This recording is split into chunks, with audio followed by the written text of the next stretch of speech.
Hi, this is Ken Mergentime, Executive Editor of Sign and Digital Graphics magazine, and we're here today at the NBM Show in Arlington, Texas. And I'm here with my friend Jim Schall with Sam Ink, and we're going to talk about bulk ink systems a little bit. So James, I wanted to ask you, what are some of the criteria that, where should a shop be in terms of his output before he starts thinking about putting in a bulk system? Normally a shop that we suggest is once they're going through 2 sets of cartridges a month. Okay. And whether they have a 4 or 6 color machine that they're going between 4 and 8 cartridges a month, then you can start looking at cost savings by buying ink by the liter or larger. We have some customers that have 20 some machines, so they're buying by 5-gallon jugs, which are 18.2 liters, and so the savings is very significant there. Oh, right. But a shop that's going to move from a standard cartridge to a bulk system, they're going to go to liter containers and then bulk carts similar to this that are refillable. Now some have floats and some have dampers and some have different types of units, but most of them are chipped. Right. Okay, and then you just fill them up, and as then you need go them. from there. And different technologies have different Systems. So some are pressurized, Oh, right. and some just use suction. Very good. And that's all and really engineered in the bulk type cartridge. Okay, now you have this new system coming in. Say that you have to recalibrate everything in order to get in line with this new ink system. What does that involve?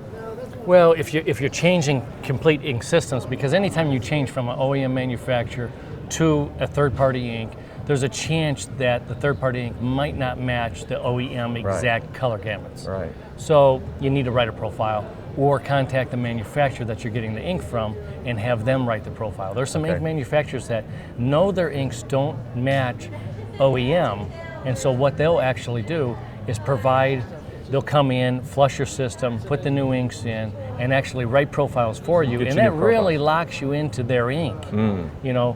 There's other third-party ink companies that will actually say, look, we match. You can use our ink, identically and parallel with the existing OEM inks. All right. And if you run out of that product, you can go back to the OEM. You can go back to the OEM product at any time and not have any adverse reactions. So the closer it matches the OEM ink, the less you have to do any color profiling. to color profiling or flushing the system and all that kind of stuff. Yeah, and normally, there's 2 thoughts to third-party inks. One is that, if the ink is very similar, there's no flushing necessary. They can go back and forth from OEM to third-party without any problems. However, there's some third-party inks out there that don't match OEM. Right. Exactly, and you really need to flush first and then start using the product. Right. So if you're using one of those inks and you're going to switch to another OEM product, whether it be bulk or cartridges, you really need to flush, which is just a solvent flush cartridge. And it's plugged in, you hit purge or charge or head clean, and then you go ahead and then put in your ink. So it seems like it's all about saving some money at the end of the day. It is. And that's the larger the customer, the more they have at stake. If they're using a lot of ink and they can save 40 to 50% on testing out a third-party ink, and they have multiple printers. Normally it's not the shop that has one printer and that's the only bread and butter that they're running, because it's too much of a risk. Right, exactly. However, if it's a larger shop that has 3 or 4 printers, they're willing to take the risk on some of their equipment to save. Right. Well, I think that's all we have time for today. I want to thank you, Jim, for coming by and joining us for this little discussion. Again, this is Ken Mergentime with Sign and Digital Graphics magazine, and thank you so much.